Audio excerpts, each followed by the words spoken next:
Good morning sa inyong lahat. Sino po ba sa inyo ang kumakain ng labanos or radish? So ngayon yung ating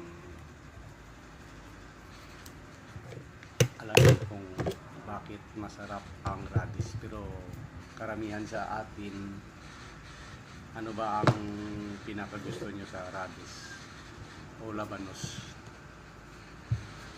Raw or isahog siya sa gulay?